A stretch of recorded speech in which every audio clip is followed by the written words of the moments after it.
doing a great job leading the team here. And he and Jake, they were telling me that you guys are the best fabricators in the country. Is that true?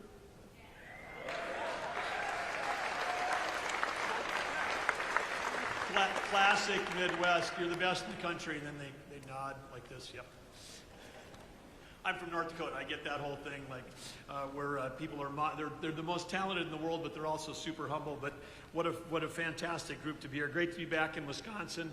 I grew up in a town of 300 people in North Dakota, about 6.5 hours northwest of here. So great coming south, where it's nice and warm in the wintertime, here to Wisconsin. But I had aunt and uncle that lived in Ripon. I had cousins that are still living up in Bayfield. Beautiful state we have here. And because La Crosse is right on the border of Minnesota, I grew up not far in this little town, not far from the other border of Minnesota, on the other side, on the Red River, not the Mississippi River. So I have to ask, I know this is a dangerous question, but are there any Vikings fans in this entire room? Okay, all right, okay. I was talking to JD backstage, and I said, I think I may be able to get 2 or 3 hands. Courageous Vikings fans. Those of us that have been traumatized by 4 Super Bowl losses. Unlike you Packer fans, win. All you guys just winning.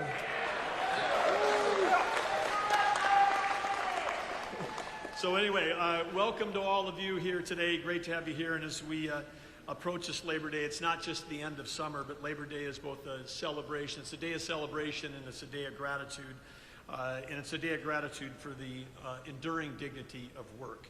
And I know that whether you're in the audience or on the stage behind me, it's an honor to be here with all of you. The Wisconsin steel workers that are here that are fabricating and forging America's strength and helping America's return to greatness, which is what we're doing under President Trump and Vice President Vance's leadership. We have a president, of course, right now who's truly amazing. What's been accomplished in the last 7 months has never happened before in any administration at the pace and the importance of the work that's being done. But one thing I do know, we talked about this at the cabinet meeting on Tuesday, but President Trump just actually deeply respects the American worker. He respects the words "made in America," and he's fighting like no one has ever fought before to make sure that we have that. And whether it's here in Wisconsin or across the country, you know, whether it's farmers or the fabricators, whether it's people that run restaurants or people that are ranchers, truck drivers or auto workers, whether you're in law enforcement, first responders, the people that build, that move, that feed and protect, and those that serve in the military, that defend our country, they have the deepest respect of President Trump and Vice President Vance. And because when you care deeply, then you start doing things like protecting and rebalancing world trade. You do things like making sure that we're passing laws that support working families. And we're here to talk about that today because President Trump and Vice President Vance are putting America on a fast track to a new golden age. And on just one thing that I get a chance to work a lot on is on the side on energy. And President Trump said he was going to bring peace abroad and prosperity at home. He stopped 7 wars in 7 months. That's never happened in history. Incredible.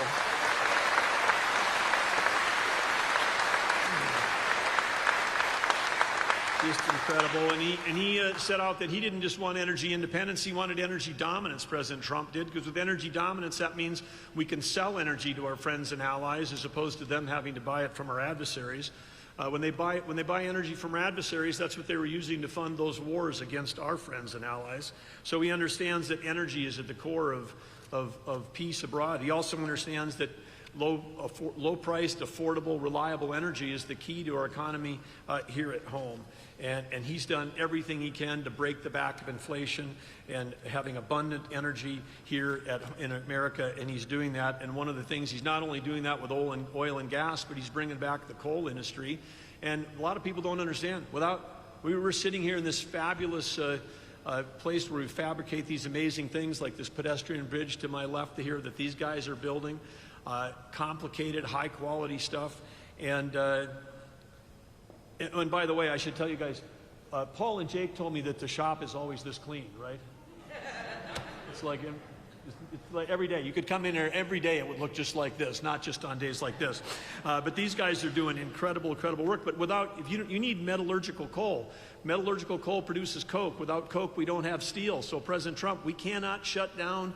If you shut down the coal industry, you not only stop affordable electricity in this country, you also shut down the steel industry. And we're bringing back the steel industry. We're bringing back the shipbuilding industry. We're bringing back manufacturing in the United States.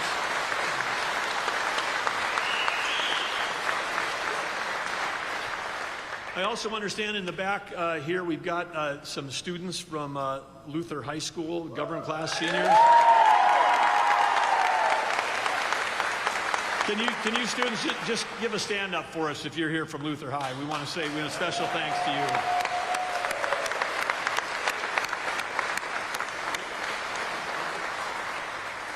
There's our future right there, and I was so excited to see that your team name was the Knights, because the little town I grew up in, North Dakota, is named Arthur. We were also the Knights, and I like to stress that it was Knights with a K, not just with an N. Okay, because we had some Arthur Knights with an N too, but anyway, the Luther High School Knights. But anyway, you guys are here, government class. Appreciate you being here. Thanks to your teachers, your leaders, and others, your parents that got you here for this important day.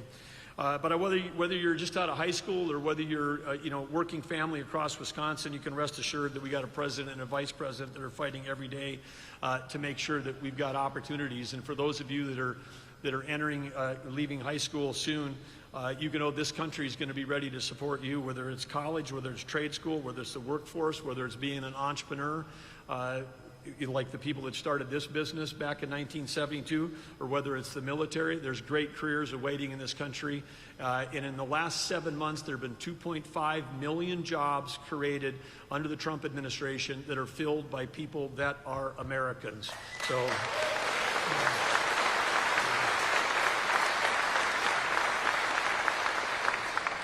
And we know that entrepreneurs and we know that businesses like this are the backbone of America. It's innovation that created American greatness. It's innovation that builds great products. It's not regulation.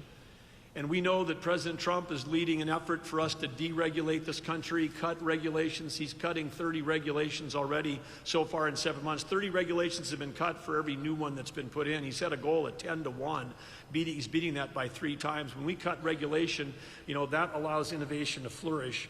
And then when we create the incentives for people that not only understand and respect the dignity of work, but give people an opportunity to work and be paid and rewarded for it, that's why in this working tax families tax cut bill, also known as the One Big Beautiful Bill, what do you think? How many people in this room have ever had a job where you've had to work overtime? Every job I had when I was growing up was like that. You guys get paid overtime. How do you like an idea that President Trump came up with? No tax on overtime. How about that?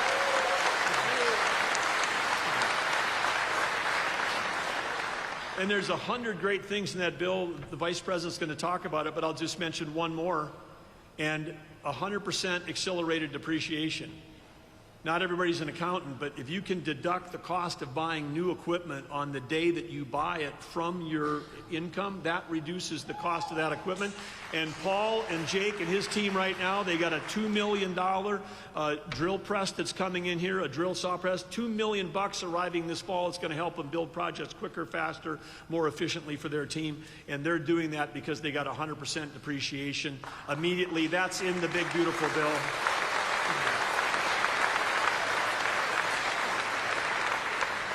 And I just want to say one thing. It's just interesting in the world we're in. If you voted for that bill, you voted for lower taxes for working families. If you voted against that bill, if you voted no, then all the tax cuts before were going to go away, and the tax increases were automatically going to happen. So if you voted no on that bill, you were voting for a tax increase on everybody in this room, and there wasn't a single Democrat that voted for that bill. But there is somebody in this room that did vote for that bill, and it's Representative Derek Van Orden right here. Stand up, Derek.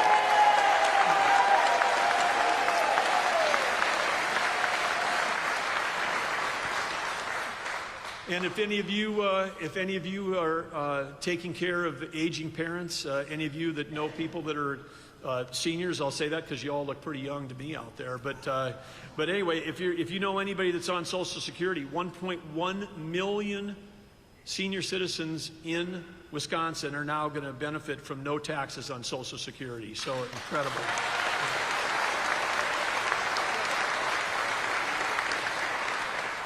So what's the quick summary? We've got lower taxes. We have far lower regulations. It's the biggest tax cut in history. Regulations are being cut by this administration like never before, allowing innovation to flourish. And then you say, okay, well, those two things are great, but what about fresh capital coming into the company? Well, with President Trump leveling the trade field and making it, getting a level playing field for America so we can sell our goods into markets that used to be closed, and for those people that are coming here, they're going to have to pay tariffs to get in. When you do that, there's trillions of dollars. A trillion is 1,000 billion. There's over $5 trillion of committed capital that's coming into this country to build new factories here, because when you build it in America, when it's made in America, there are no tariffs. We've never had the combination of these things happening in my lifetime of lower taxes, way less regulation, support for innovation and entrepreneurs, and record amounts of record capital. These are the policies that are going to restore the American dream for every American, and it's the Trump-Vance administration that's making that happen.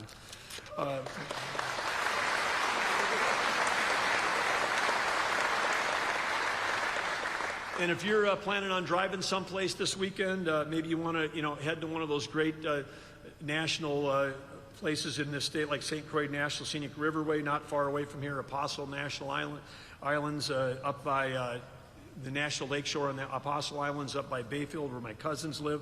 If you're heading to do that, guess what? You're going to be paying the lowest gas prices in many, many years this weekend. But inflation adjusted, these are the lowest gas prices in decades. And so, again, thanks to President Trump for making that happen. So, in closing, I wanted to say, one of the other action-oriented presidents we had that's can be thought about in the same sentence as President Trump is Theodore Roosevelt. And President Theodore Roosevelt said, far and away the best prize in life is the opportunity to work hard at work worth doing.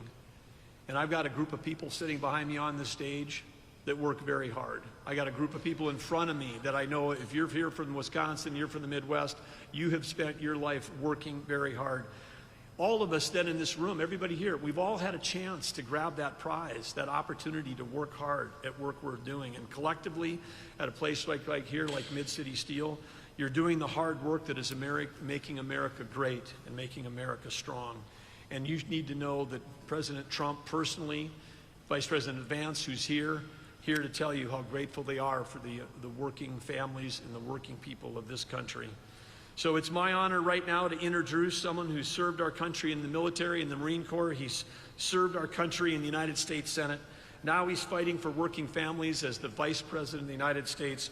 Please welcome to the stage, JD Vance.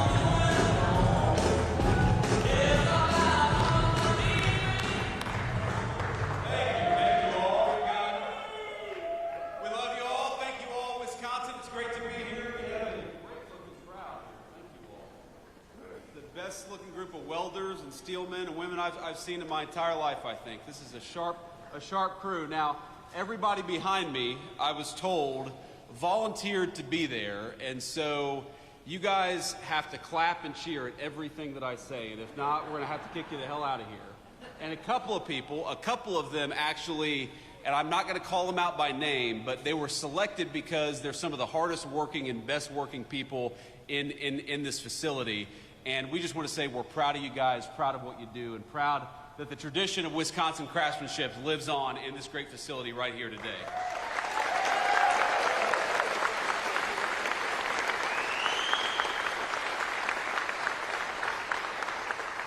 Now, before we get started here, and I want to talk about the big, beautiful bill, I want to give a few notes of appreciation and gratitude.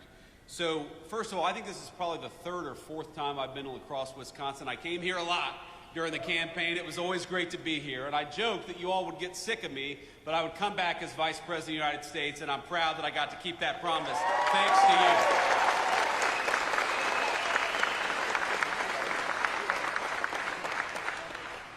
So I want to thank Paul Bagnevsky. Paul, thank you so much. I got it A minus maybe on that pronunciation. He is the president and CEO of this incredible facility. We're so thankful to be here. I want to thank Jake Koshiol and the rest of the Tough Job team for giving us such a warm welcome here in Wisconsin. I also want to thank, and you heard Doug Burgum, our great Secretary of the Interior. How good of a job is Doug Burgum doing as Secretary of the Interior? Doug, thank you. Doug is doing a great job, but you heard him give a shout out, and I'm going to give another shout out to the great Representative Derek Van Orden. Thank you, Derek. Please stand up. Give it up for this guy. He works harder than anybody in Congress. He works so hard that he lost most of his hair, in fact, over his time in Congress. I'm sorry about that. I had to poke a little fun at my good friend Derek. But, you know, there are so many people who just show up in Washington. They go along to get along. They cast a vote or don't, but don't really do much else.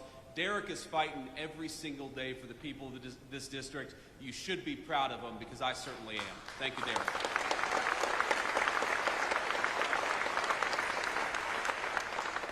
And I guess we've got the senior class from Luther High School. Where are all the Luther High School students? Where are y'all at? Thank you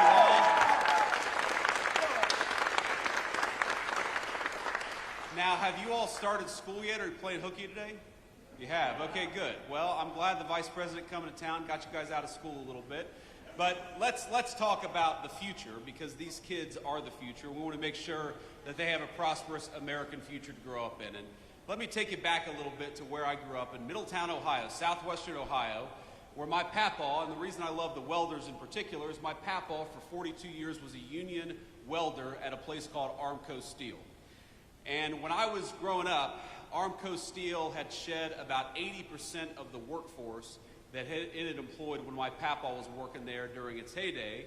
And unfortunately, it was one of the lucky ones, because a lot of the steel mills lost about 80% of their workforce. A lot of the steel mills didn't exist at all.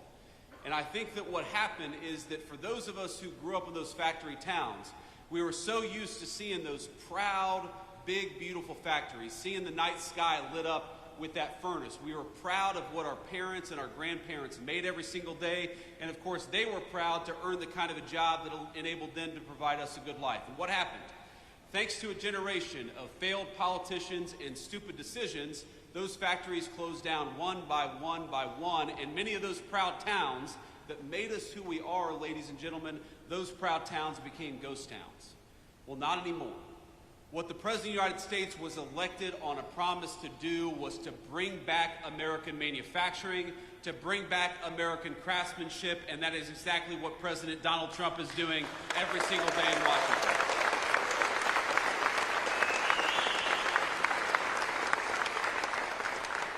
How nice is it to have a president who, instead of rewarding companies for shipping your jobs overseas, rewards companies for building factories right here in the United States of America?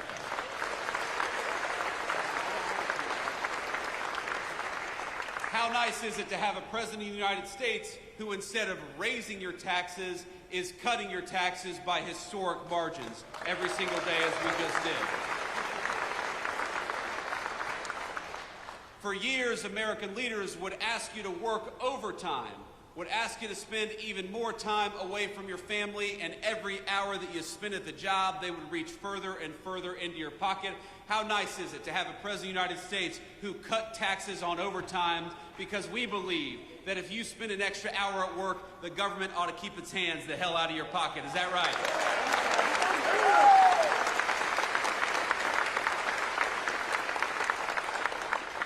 We know about 5%, about 1 in 20 Wisconsin workers rely on tips to bring home the bacon for themselves and their families. How nice is it to have a president of the United States and Republican majorities in Congress that cut taxes on tips instead of forcing our waitresses and service professionals to deal with the IRS. We ought to make it easier for folks to get by, which is exactly what we did when we cut taxes on tips, and Wisconsin families are going to be the beneficiaries.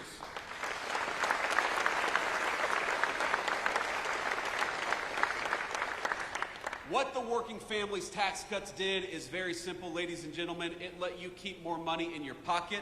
It rewarded you for building a business or working at a business right here in the United States of America. It makes it easy for you to take home more of your hard-earned pay, and it makes it easier. If you're an American manufacturer or an American business, it makes it easier for you to build your facility or expand your facility right here in the United States of America.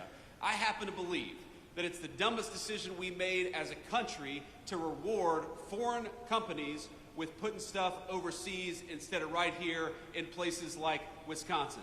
Well, now we have a different president with a different attitude. If you're building in the United States of America, if you're working in the United States of America, if you're trying to earn a decent living right here at home, we are going to fight for you every single day. But if you build crap overseas and try to undercut the wages of American workers, you're going to pay a big fat tariff before you bring it back in to the United States of America.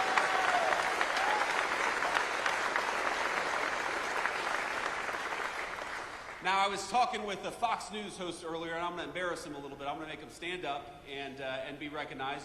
You guys know Will Kane. Will? A lot of us watch the show. He's doing a good job. You know, what I told Will earlier is that all these problems are interconnected. Why is it that we allowed these Mexican drug cartels to bring this poisonous fentanyl into our communities? Why is it that so many people lost hope and started taking that fentanyl? Why is it that we had a government that seemed to care more about illegal immigrants than they did about their own citizens? It's all connected, because when they shipped your job overseas in the last administration or administrations that came before it, what they also did at the same time is they allowed those cartels to come in to our country and take advantage of our communities. So what the Working Class Families Tax Cut does is, yes, it gives you more take-home pay. Yes, it cuts taxes on overtime.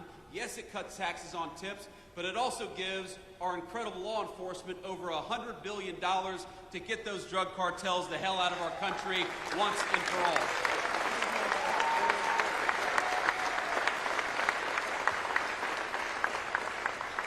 It's very simple. Donald Trump's Republican Party wants very simple things for this country. We want you to be able to earn a good living in your community. We want you to be able to walk down a city street in broad daylight without getting mugged. We want you to be able to take your family out to a nice meal wherever you want to without the fear of violence from criminals, whether they're domestic criminals or international drug cartels. If you work hard every single day, you ought to take as much of your hard-earned pay home as possible.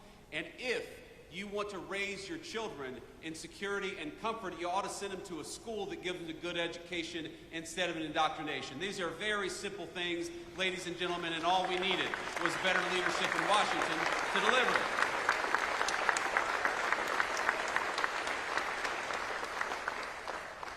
Now, Representative Van Orden will tell you this, but if you didn't know, that it turned out that we didn't get a single Democrat vote for cutting taxes on tips, cutting taxes on overtime, or increasing the child tax credit.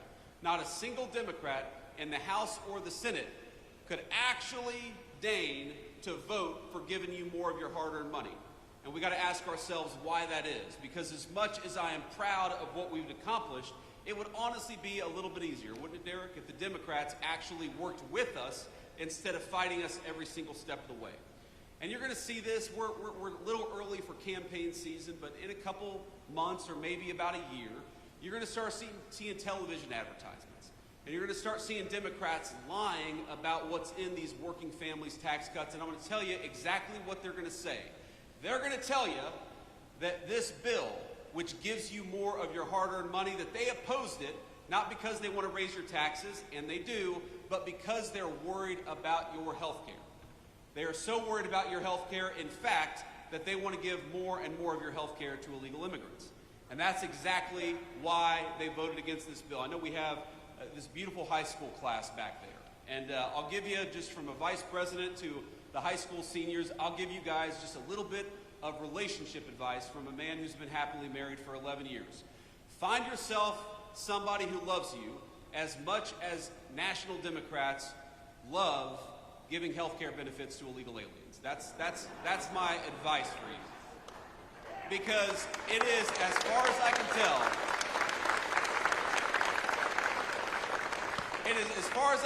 the reason why the National Democratic Party exists. Do you know that this bill makes tens of billions of dollars in investments in our rural health care infrastructure, which was falling apart under the last administration?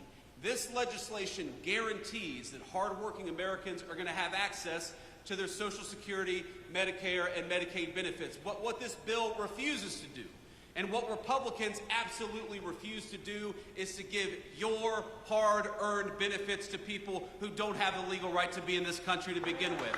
It is very simple.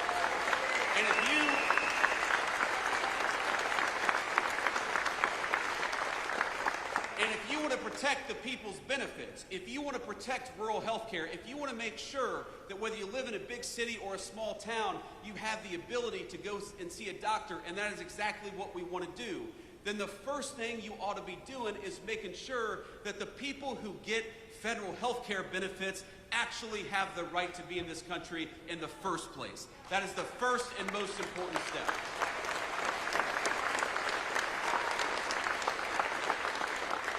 And that's what this legislation did. So don't believe the lies and don't believe the attacks. What we are doing with this legislation is giving you a tax cut and trying to rebuild the healthcare infrastructure of this country that got decimated under Joe Biden's leadership. But what we are also doing, in order to preserve the benefits that you paid into for your entire lives, is making sure those benefits only go to our fellow American citizens and not to people who ought to go back to their home country because they're here in this country illegally. It's very simple. And think about this. Think about the math, ladies and gentlemen.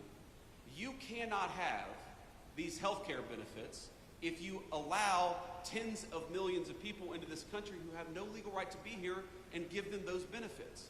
We were on the freight train to bankruptcy under Joe Biden's leadership because we had a Democratic Party that didn't care enough about this country to actually enforce our borders. And it's that simple. And so when I see the Democrats, I got to be honest with you, it makes me a little bit angry. When I see Democrats fighting against cutting your taxes and saying it's about health care, it's not about health care for you, it's about health care for illegal aliens, and we happen to believe in a different principle. You ought to keep more of your hard-earned money. That if you work overtime, you ought to be rewarded for it, and that when you pay into the federal system, you receive those benefits and not anybody who didn't pay into them to begin with. So,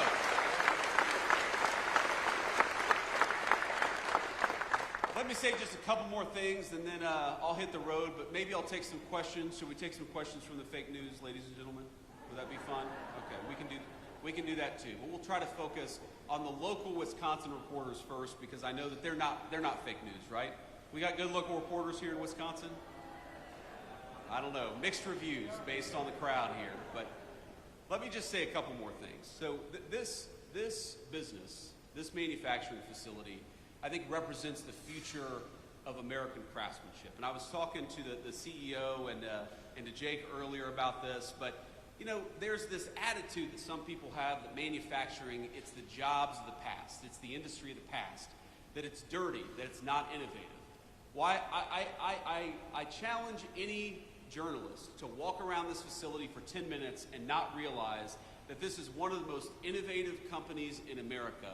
And this is the future of American industry, the future of American innovation, and the future of American manufacturing. They're using artificial intelligence in this facility. They're using robotics in this facility. They're doing things that, frankly, were not even possible 20 years ago, and they're doing them in order to build a great American future. We are practically a stone's throw away from a beautiful new bridge. A bridge that is being built with American-made steel from this manufacturing facility because we have great American craftsmen right here in Wisconsin, and we ought to fight for it.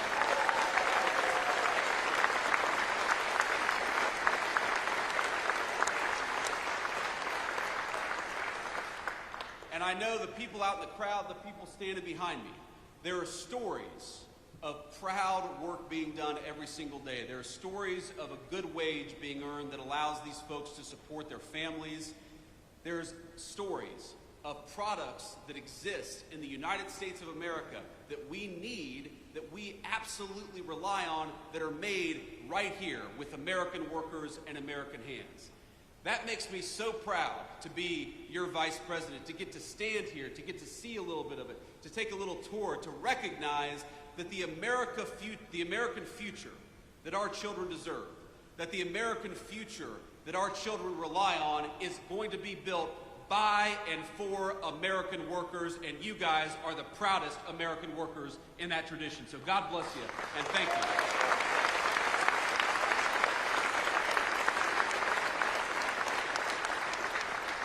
And these guys, they're proud of what they do. They're doing something amazing. They're doing something that can't be done almost anywhere else in the world. They're earning a good wage in the process. This is what makes America great. And I love my papaw. I said he was a union welder for 42 years. He was a proud man. He was a hard-working man. But my papaw, before he died, he used to tell me that, he didn't know that American manufacturing was going to be as strong in the future as it was in his time. And again, I love my papaw, but I think that's the wrong attitude. American manufacturing must be as strong in the future, or America's future will not exist without it. Do you think that our kids are going to have a future if we rely on foreign countries to make everything that we need? Do you think we're going to have a future if the pharmaceuticals that we put into the bodies of our children are made by a foreign adversary? Do you think we have a future if we can't even drive over a bridge without asking permission from some foreign country?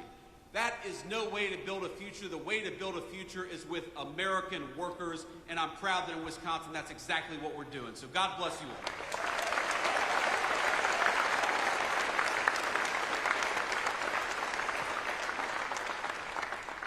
And I want to say just one final thing, and I'm going to end this on a somber note. We've had some fun here, but I'm very mindful of the fact that we're just a couple of minutes away from the Minnesota border. And of course, we had this terrible, terrible school shooting yesterday in Minneapolis. And I imagine, like a lot of you all, it hits pretty close to home, very personally, because though you may not know anybody who's affected by it, I think a lot of us know people who've been taking their kids in the last couple of weeks to their first day of school. And in fact, my son, my little 5-year-old, I love him so much, and if you're watching, buddy, Daddy loves you. He started his first day of kindergarten just 2 days ago. And again, we're very proud of him, and we love him very much, but I know that there are a lot of families who were in their first week of school just outside of Minneapolis, and that was pierced. That incredibly pure and wonderful moment was pierced by a very vicious and a very evil person. And so I just want to say a couple of things. The first thing that I want to say is, remember, we're an American family. And the people who lost children, they are your fellow Americans. And those children who lost their lives and lost their future, they are your fellow citizens. So think about them and say a prayer for them. And remember that they are as much us as our neighbors right here in this wonderful community in Wisconsin. And the thing that they need most of all is they need their fellow Americans to reach out and care about them, and I know that every single one of us is going to do that. That's the first thing that I wanted to say. The second thing that I wanted to say is, when I first heard the news, I was worried that the death toll was going to be higher based on what the media reports were saying. Right now, there are still a couple of kids, some of whom in very critical condition, who may yet survive this. And I think they would appreciate your prayers, and their families would appreciate your prayers as well. So if you are the praying type, I'd ask you to say a prayer tonight for those kids that are still recovering, that they may recover fully and go on to live a full life, the life that was deprived from a couple of their classmates. And, the stories, I'd encourage you to read some of the stories about what happened yesterday, about the violence, about the fact that you had 10-year-old kids laying over their friends to look after them and to try to protect them. And while yesterday was an unspeakable tragedy, I'd ask you to remember that we also saw the very best of the United States of America. And to every person who protected a friend, to every first responder, to every paramedic who made it so the death toll wasn't higher. We love you, we're proud of you, and we'll never forget the great American spirit that you showed yesterday.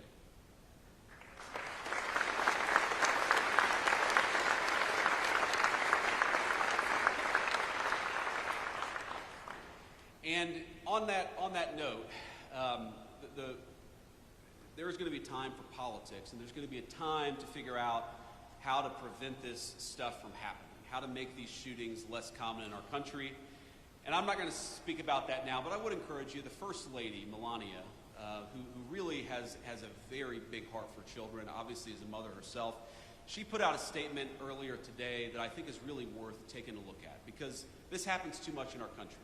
And if you look, we really do have, I think, a mental health crisis in the United States of America.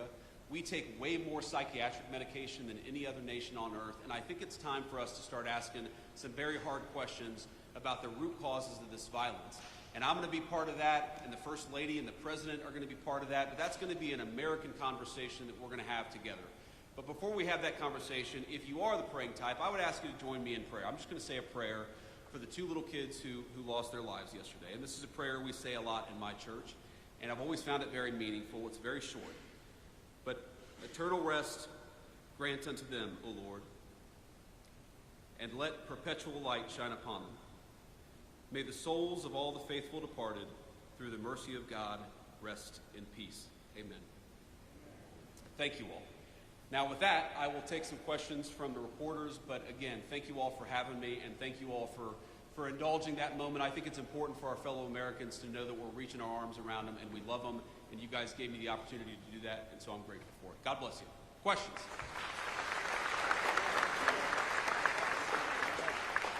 Caden Perry, La Crosse Tribune, local reporter. I'm curious, a lot of investments in the steel industry in this nation, especially the signing of the Nippon and U.S. Steel merger in Pennsylvania, a lot of those investments seem to be going to the Rust Belt and major corporations there. Can you point to something in your policy that will help small businesses like this and others that are maybe outside of the conventional areas for the Rust Belt? Yeah, so first of all, by ensuring that facilities like this have access to great American-made steel, we make sure they're never going to get cut off. And I talked to the CEO about this earlier. We make sure that they're always going to have the supplies necessary to do the business that they need to do. And that's a very important thing, because as we learned during the COVID pandemic, when you rely on foreign countries to make your critical supply, sometimes those foreign countries don't work. You can't depend on them. We can depend on our fellow Americans, and that's why it's so important, big corporation and small, to bring this stuff back to the United States. But you ask, what is going to help this small business? Well, first of all, the workers here, when they work an overtime shift, are not going to have to pay taxes on those overtime hours. That's going to help the workers and consequently the business right here in this facility. But also, you heard Secretary Burgum talk about this earlier. When a plant like this makes a big investment, we want to make that pay in the tax code. We want to penalize them for investing in American workers and American production. And the working families tax cut, you know what it does? It completely accelerates depreciation, so that when they make a big investment, when they buy a big amount, when they buy a big new facility, or they buy a big new piece of equipment, they can immediately benefit from that in the tax code. And it's such a reversal from what we've had in this country for 40, 50 years, where we would penalize companies in the tax code for building and making in the United States of America. Under President Trump's leadership, we're rewarding companies in the tax code for building and making right here at home. Next question. Good afternoon. Charles Benson with TMJ4 out of Milwaukee. As you know, the President this week signed an executive order around the National Guard. And so I'm curious if you can give us some more detail on that, wanting the National Guard members to be available for rapid mobilization and establish a quick reaction force. My question would be, would that quick reaction force be deployed to help with day-to-day police work, and would a governor, like the governor of Wisconsin, have the option to say no to any deployment nationwide? Well, let me say a few things about this. First of all, the principle at stake here is very simple. Americans ought to feel safe on American streets. How many of us...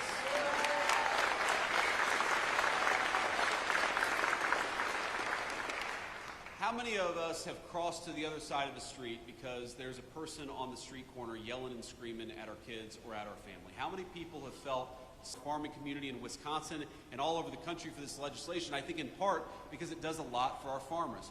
You asked about health care. Look, rural health care in this country is in bad shape. It was left in bad shape by the previous administration, and this legislation, the Working Families Tax Cut, has got tens of billions of dollars to shore up our rural health care system.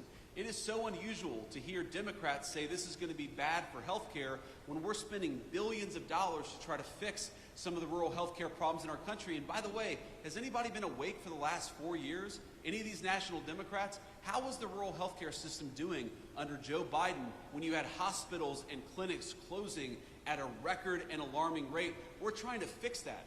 We want people to be able to access to health care, but we want American citizens to be able to access health care, and that's what makes us different from the National Democrat Party.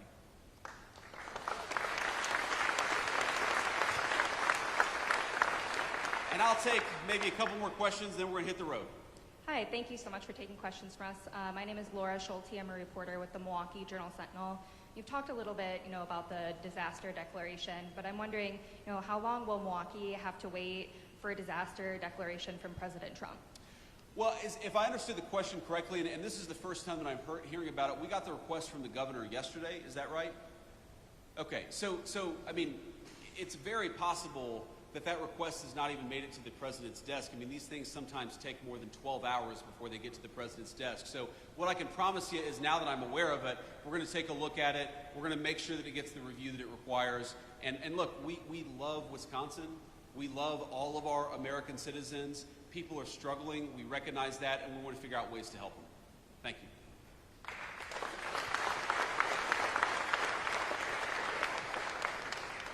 Mr. Vice President, Adam Roberts, News Radio WTMJ, also out of Milwaukee. A follow-up to that question as well. I know that you still have time to make this decision, but can you explain why President Trump or yourself did not tour the southeast Wisconsin area like was done in Texas after their historic flooding?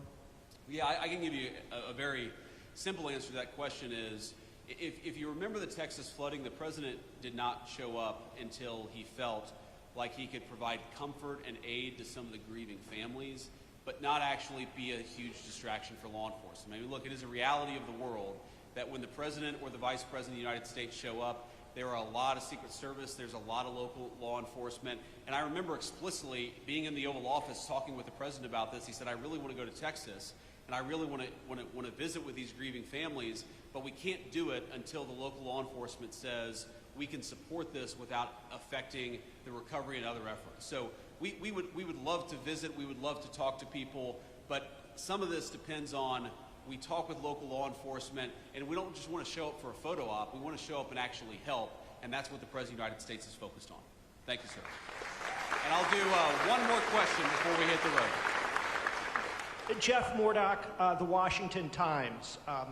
So there are plenty of people, there are scores of people still in jail that have been pardoned under President Biden's auto pens. Do you think they should be released from prison? Well, I think that there's something weird about this auto pen, which is that you have a guy who even some of his own staff members said did not have the mental faculty to be President of the United States, okay? While at the same time, he allegedly signed a bunch of pardons, which we now know were signed by the auto pen. I think it raises a very difficult question about whether those pardons were actually legitimate in the first place. I mean, think about this. How can you sign a pardon? How can you engage in presidential conduct that's binding if your own staff members are saying, well, this guy wasn't exactly fit to be the President of the United States? So look, I'll let the courts figure this out. As the President of the United States has said, President Trump, we always follow the court orders and we always try to work with the courts. But I think the American people, far more than whether this pardon is thrown out or that pardon is thrown out by the court, let's step back and ask ourselves, how is it that the American media and senior members of the Democratic Party conspired to hide us from the fact that the President of the United States wasn't fit to do the job? This is about more than politics. This is about more than policy disagreements. This is about if you get a phone call at 3 a.m. and there's a national security emergency, does the person who's answering the phone have the mental ability to do the job? And if the answer is no, then all of us, Democrat, Republican, and Independent, have been defrauded. And I think the Biden presidency is a big, fat example of the American media defrauding the American people.